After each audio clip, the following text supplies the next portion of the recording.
Fala, galerinha esperta! Vamos para mais uma viagem geográfica, vamos para mais uma aula de geografia.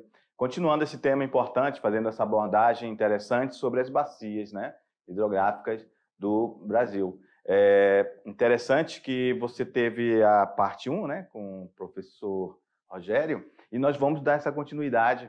Vamos ver também outros assuntos interessantes, como reservatórios de águas importantes que nós temos no nosso país. Beleza? Então, convido você, meu querido aluno, em qualquer lugar de Rondônia que você tiver, você, professor presencial aí, acompanhe nossos alunos, beleza? Para que ele tenha a maior produtividade possível em nossas aulas. Beleza? Vamos lá no quadro.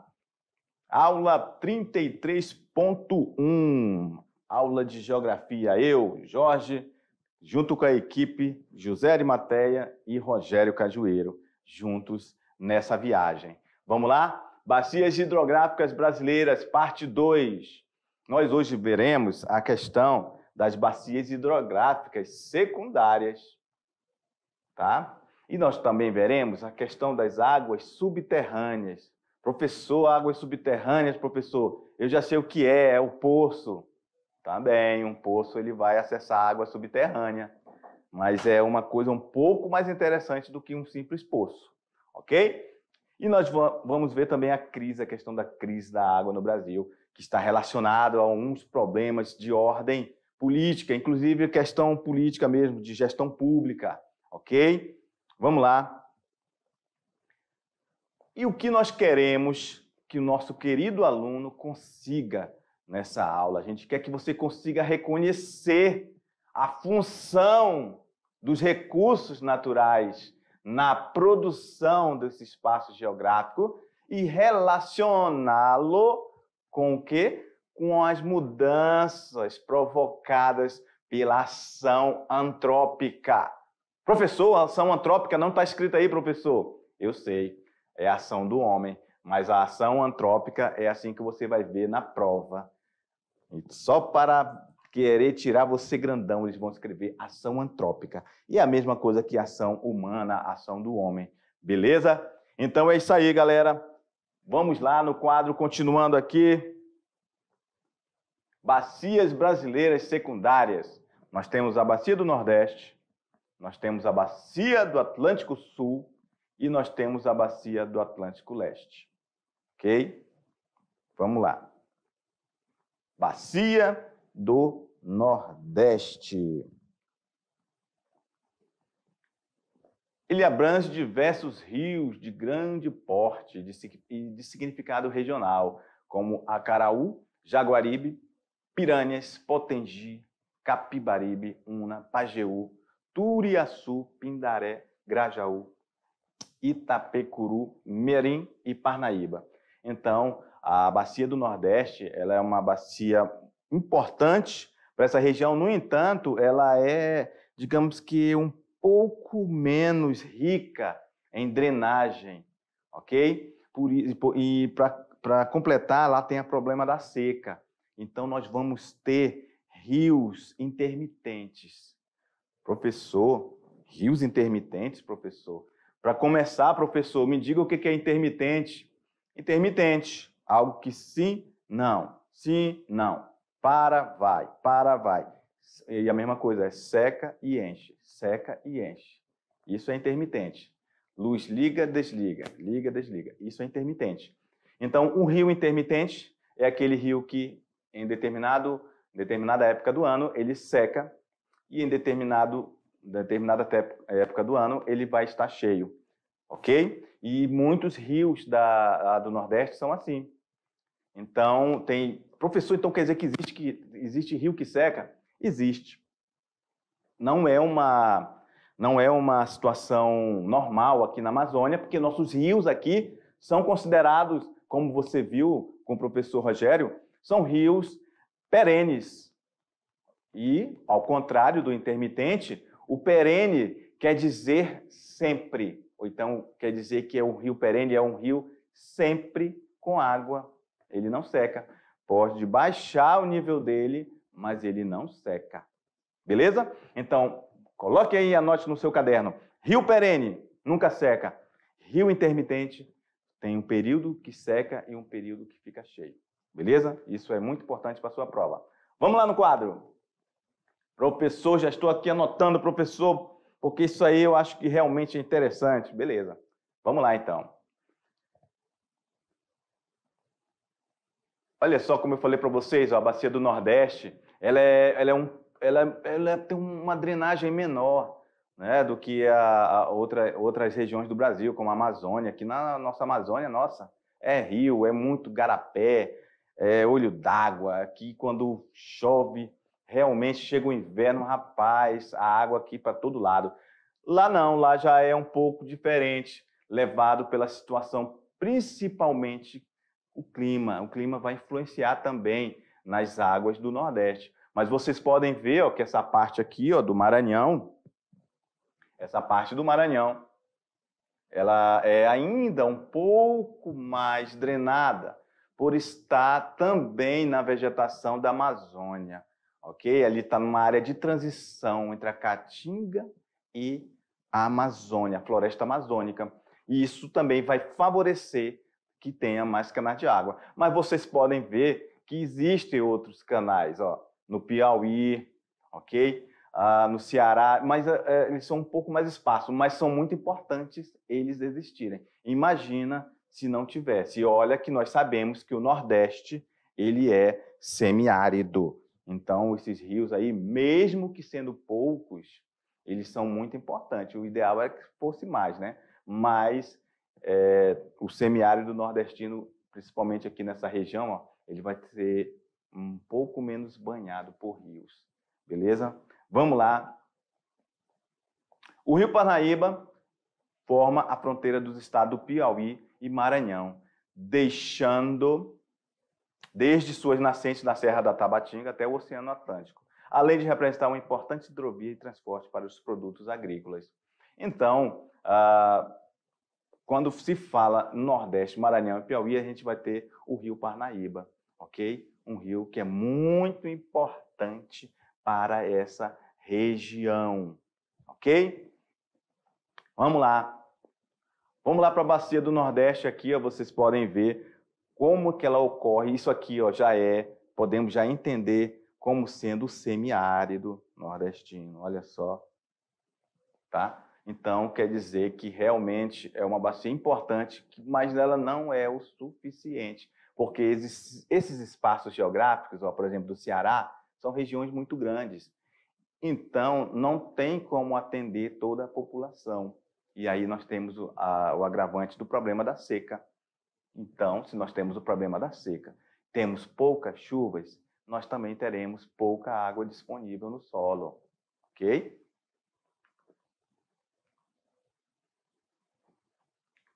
Vamos falar um pouco agora sobre a Bacia do Atlântico Sul.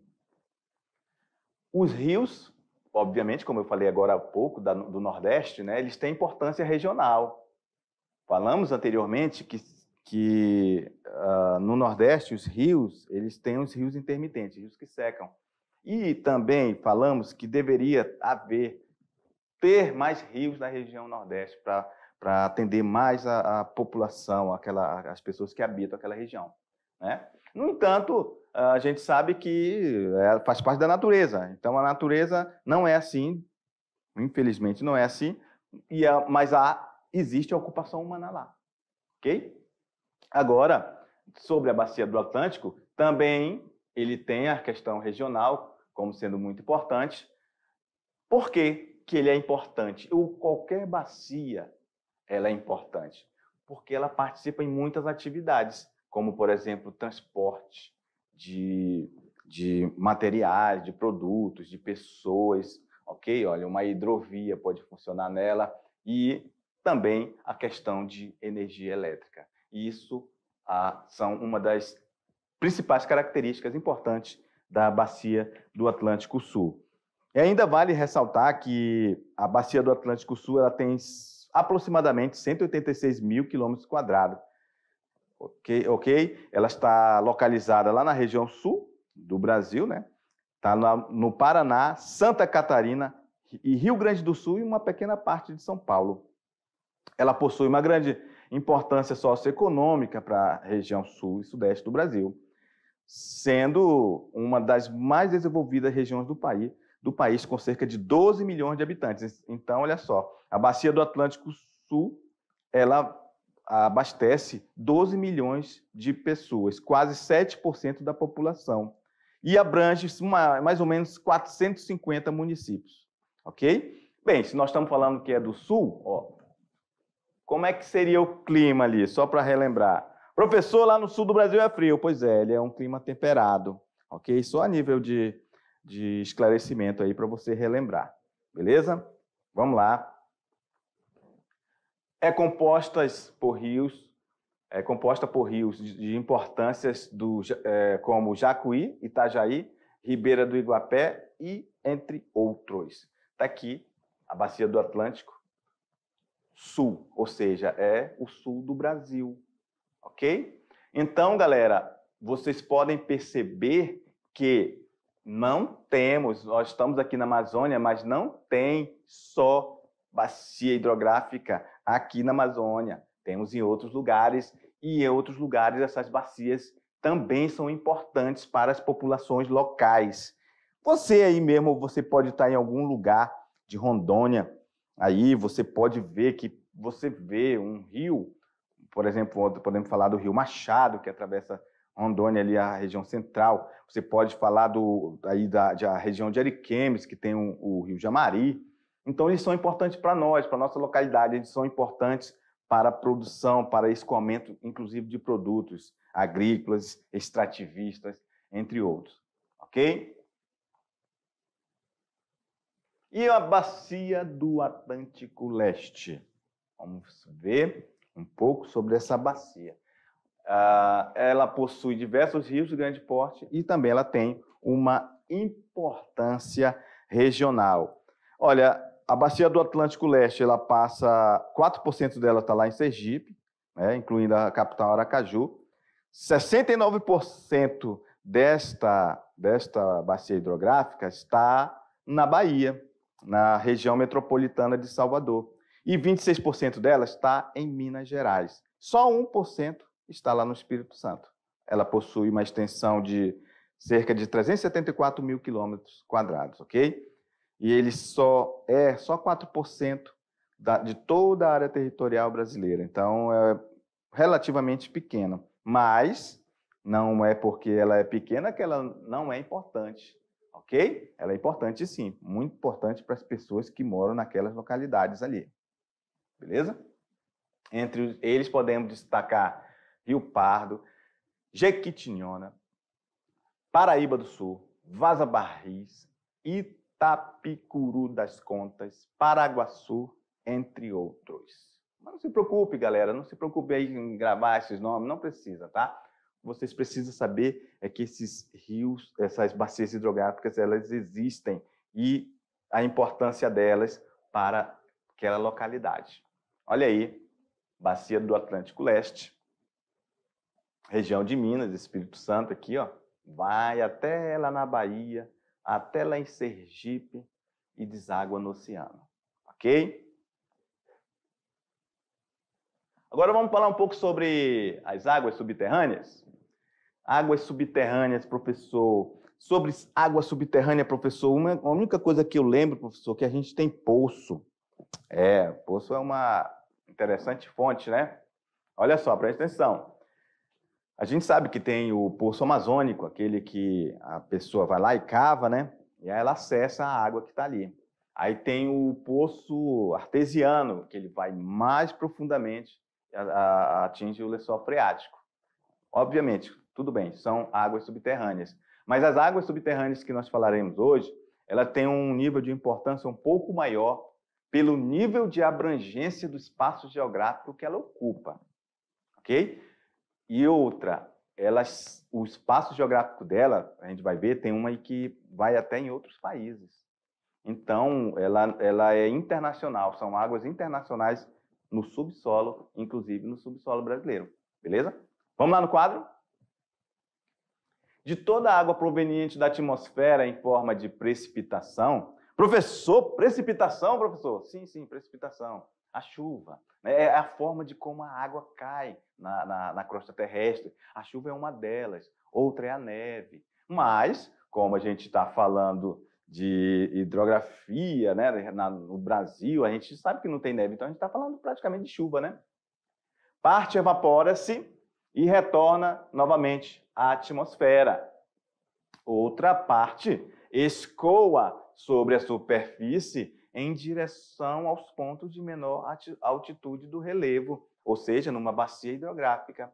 E outra parte infiltra-se no solo, também em direção aos pontos mais baixos do relevo. Isso quer dizer o quê? Que de forma subentendida, você tem que entender que nós estamos falando da força da gravidade, ok? Preste atenção ali na minha imagem, ali ao fundo.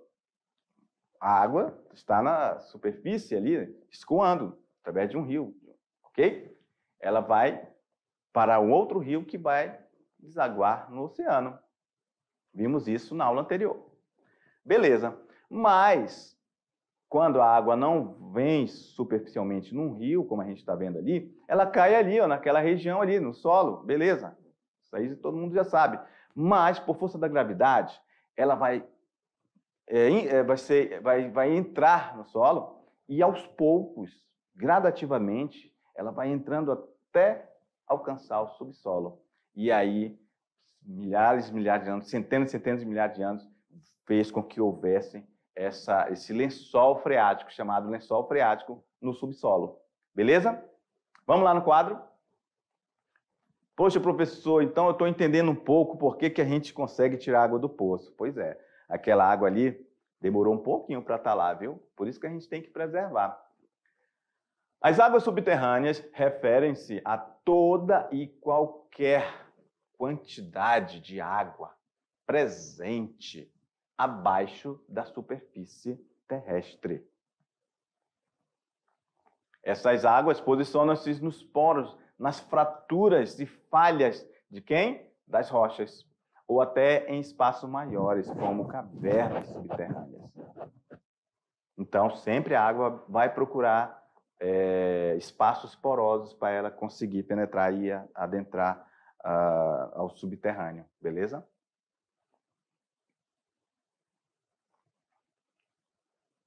Elas formam um importante recurso natural, pois em muitos casos abastecem as sociedades em maior quantidade do que os rios. E aí a gente consegue, agora, depois de falar sobre água subterrânea, ver o conceito de aquífero, né? Que é o acúmulo das águas subterrâneas e pode acontecer em zonas saturadas de água e abranger grandes regiões chamadas de aquíferos. No Brasil, nós temos dois grandes aquíferos. O chamado Guarani, que abrange parte da região centro-oeste, sudeste e sul do Brasil, além de outros países. E também nós temos o Alter do Chão, aqui na região norte. Não esqueçam esses dois nomes, anotem. Aquífero Guarani e aquífero Alter do Chão. Ok? Podem anotar que isso aí é um assunto, são duas palavras importantes relacionadas à água subterrânea no Brasil. Beleza, então vamos falar um pouco sobre esse aquífero Guarani. Ele é um dos maiores reservatórios subterrâneos transfronteiriços de água doce do mundo. Do mundo. Professor, então é muita água, professor, que está nesse aquífero?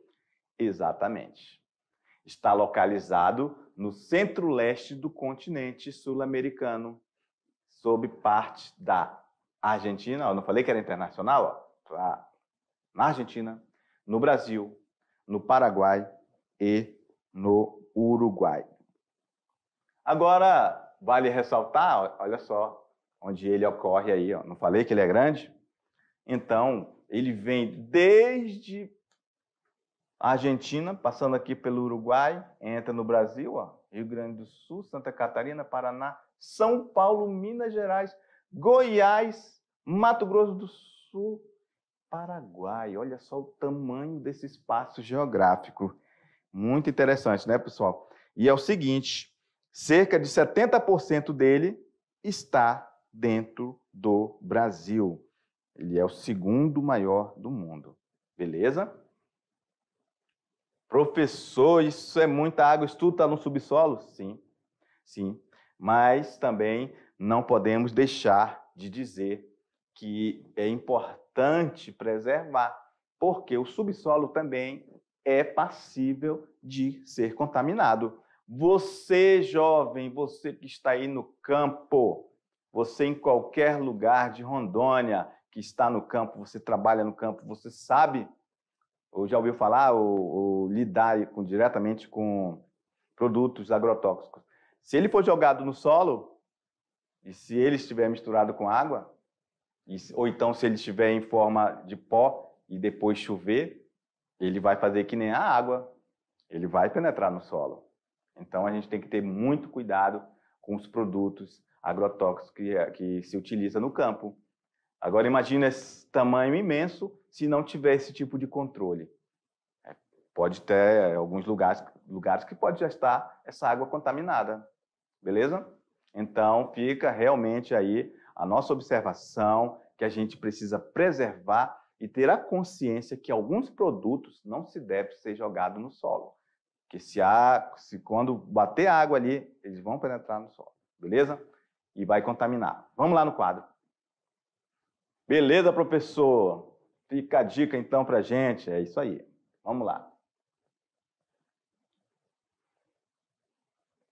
Comporta as características desse aquífero. Ele comporta cerca de 45 mil quilômetros de água sob a forma de reserva permanente.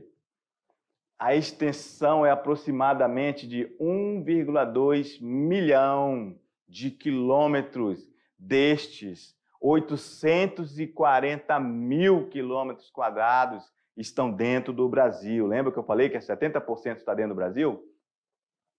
5 mil metros cúbicos por segundo de reservas exploráveis de acordo com a recarga anual. Então, pode ver ó, que isso aqui quer dizer que as pessoas podem explorar, mas também não pode ser muito, porque senão talvez um dia pode ter problema, inclusive de abastecimento.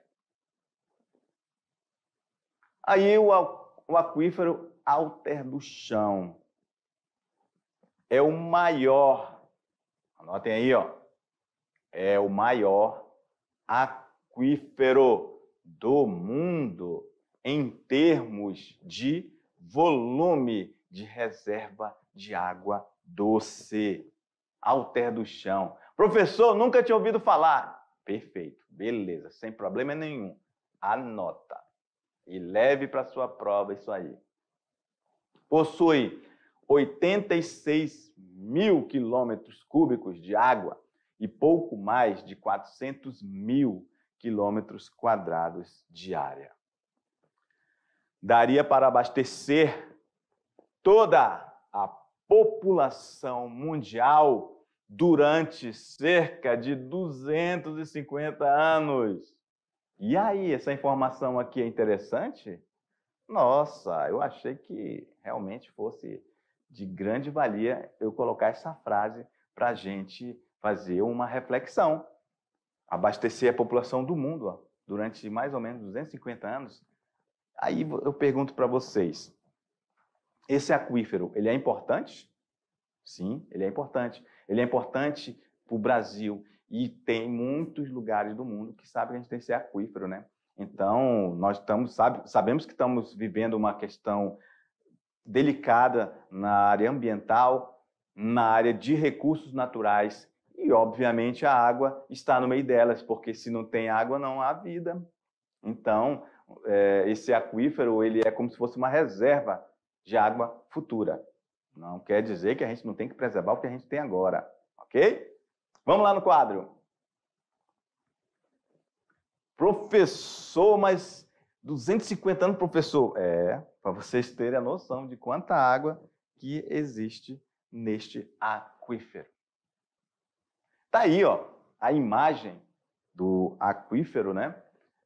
Ao terra do chão. Vocês podem ver que ele é totalmente dentro do nosso país.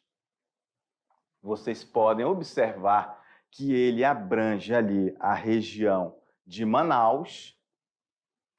Só para a gente ter, para a gente fazer aqui uma menção ao tamanho da população que nós temos em Manaus, só em Manaus é mais de 1 milhão de habitantes. 1,5 milhão de habitantes a gente tem em Rondônia toda.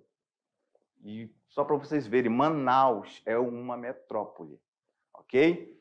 E olha só o tamanho dessa área. É o maior aquífero do mundo, ok? Então, como se assim não bastasse a floresta amazônica ser de extensão também continental e internacional, né, e ser importante não só para o nosso país, mas como para o mundo, nós temos grandes aquíferos. O maior do mundo está também dentro da Amazônia, galera. Só para vocês terem uma ideia aí de quão importante é a gente sempre preservar a natureza, a nossa floresta. Esse aquífero aqui também tem que ser preservado. Claro que o que eu falar aqui para vocês é a nível de esclarecimento, mas fica a dica, né, para algum aluno que for de Manaus, que é a nossa região aqui, que também tem que preservar o solo.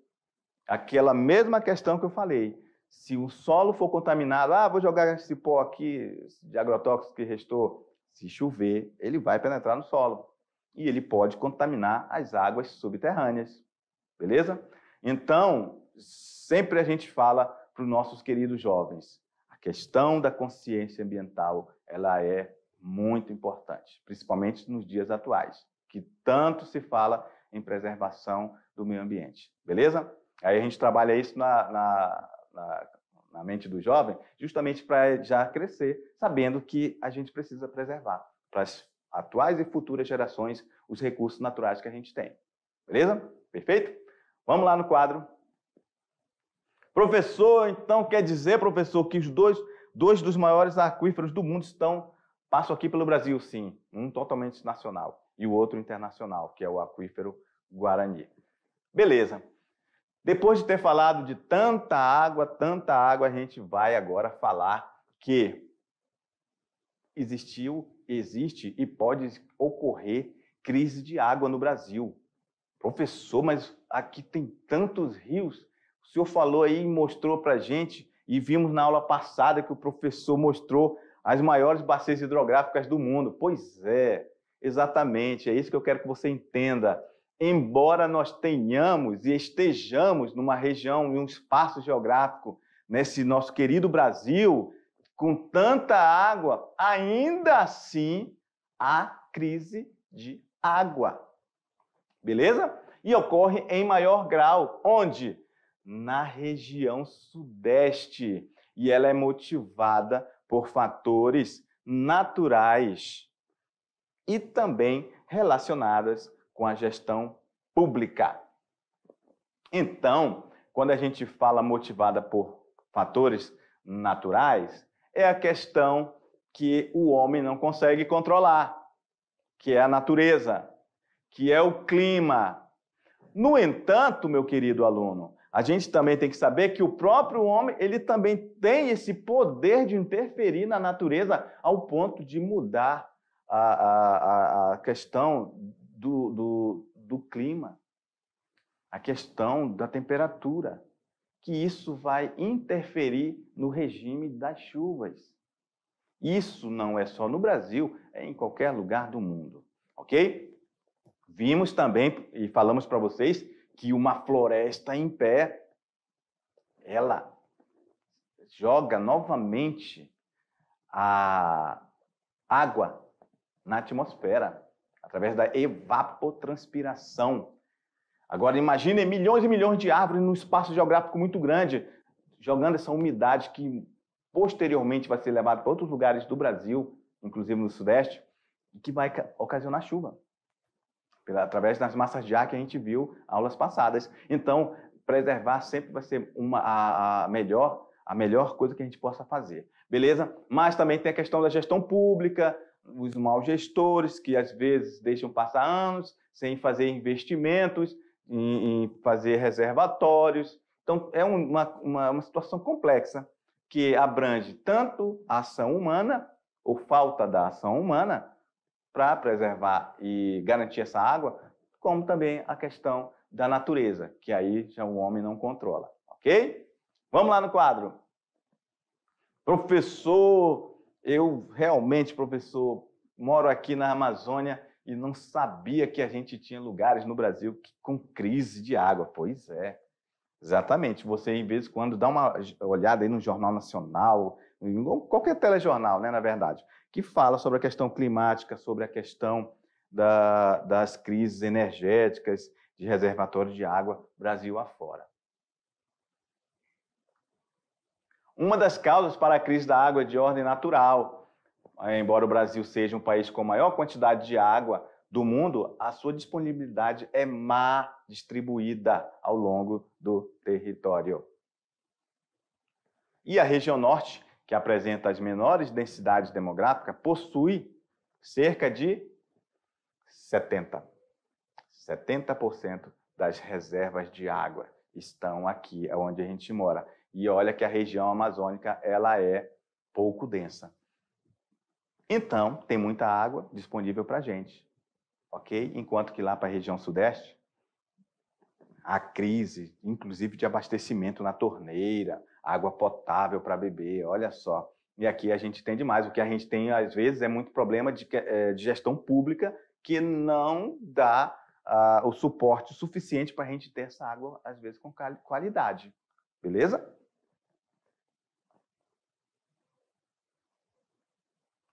Segundo o Serviço Geológico do Brasil, apenas 1% de toda a vazão do rio Amazonas, olha só, o rio Amazonas, aqui na Amazônia, né?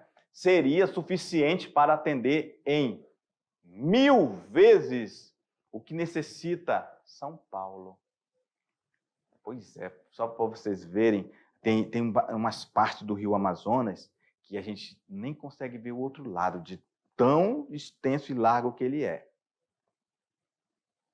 Olha aí, que lindo. Rio Amazonas, olha só, falei para vocês que não dá, tem momentos que nem consegue ver direito, olha só. Parece que é um mar. Por isso que lá o pessoal, os amazonenses, chamam de rio-mar, né? Eles deram esse bonito apelido ao rio, rio-mar. Então, olha aí, ó, como eu falei para vocês, e nós vimos na aula passada com o nosso professor Rogério, olha só aqui, ó, o rio, a bacia amazônica. Olha o tamanho dela, galera. Então, essa aqui, você está diante da maior bacia hidrográfica do mundo. Nós estamos e nós temos, e você está vendo aqui, ó, este é o rio Amazonas, é o maior rio do mundo, é um rio internacional que vem lá do Peru, ok? Olha aqui, ó, nosso pedacinho de chão. Olha aqui, Rondônia, tá? Esse pedacinho que eu desenhei aqui, muito feio, ridículo, mas é o importante que você consegue detectar que eu estou falando de Rondônia. E olha aqui o Madeira, esse rio bonito e grande que a gente tem, mas ele deságua lá no Amazonas, ele se torna pequeno diante do rio Amazonas, só para vocês terem uma ideia. E mesmo assim esse mapa aqui, ele só nos mostrou os maiores rios, né, os rios mais importantes das bacias. Claro que aqui nós vamos ter aqui dentro de Rondônia, né, os outros rios que abastecem o rio Madeira, ok? Como o rio Jamari, o rio Candeias, ok? Rio Machado. Aqui, olha só, a bacia do Rio São Francisco, é esse verde aqui, ó. Vimos também na aula do professor Rogério, vocês viram que o professor explicou que também ele é muito importante, tem uma questão política aí envolvida agora para tentar diminuir a seca, né, que é a questão da transposição do Rio São Francisco. Vimos aí também a questão do Atlântico Sul, da outra região, são bacias secundárias, ó. Tá aqui, ó, Atlântico Sul, beleza? E toda essa parte roxa aqui, ó, é a nossa aula de hoje, que a gente falou. Que bacias são essas? São as chamadas bacias secundárias, beleza? O Atlântico Leste, o Atlântico Sul. Então, galera, para vocês verem, ó, tem aqui a bacia Platina, também é uma bacia importante para o Brasil, vocês verem também que ela é internacional. E aí a gente consegue perceber que nós temos sim uma grande rede de bacias hidrográficas no Brasil. O que nós temos é uma dificuldade de entender a seca aqui nessa região Nordeste, mas a gente tem bacia hidrográfica lá, mas elas não são tão intensas como a da região Sul e Amazônia. Elas são um pouco diferenciadas. Por que elas são diferentes, professor? Porque lá tem a questão climática. Lá é semiárido. Se lá é semiárido, chove menos. Se chove menos, cai menos água para penetrar o solo e fazer as águas subterrâneas, e assim vira um ciclo. Lá a água é mais escassa, ok? Inclusive, eu falei para vocês que nessa região existem rios intermitentes. Beleza? Bem, galera, era o que nós tínhamos para hoje. Fique aí com o seu material, daqui a pouco a gente volta para revisar, beleza? Então, anote tudo que eu falei para você, anote aqueles pontos importantes, sublinha, bota um asterisco, ok? Que isso aí vai ser muito importante para você levar para a sua prova. Até daqui a pouquinho.